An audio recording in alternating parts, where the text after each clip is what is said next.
RSS leader इंद्रीश Kumar ने मगरबी बंगाल के हालात पर तशवीश का इजहार करते हुए ममता बनर्जी हुकूमत पर तनकीद करते हुए कहा कि ममता बनर्जी का रवैया गैर जमहूरी और गैर आईनी है।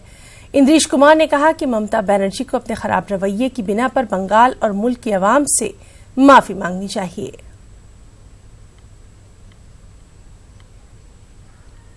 Behavior and attitudes of Mamata Banerjee is anti-democracy, anti-secularism, anti-constitution, anti-humanity और इसलिए ममता बनर्जी को तुरंत अपने इस बिहेवियर और एटीट्यूड को रोकना चाहिए।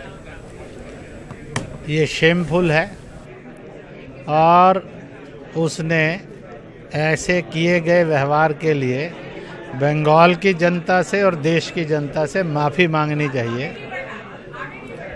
अन्यथा लोकसभा चुनाव में उनके इस एटीट्यूड को बंगाल की जनता ने सबक सिखाया है। आगे भी बंगाल की जनता कोई भी anti Bengali, anti democracy, anti peace, anti brotherhoodness, anti secularism, anti constitution चीज़ को बर्दाश्त नहीं करेगी।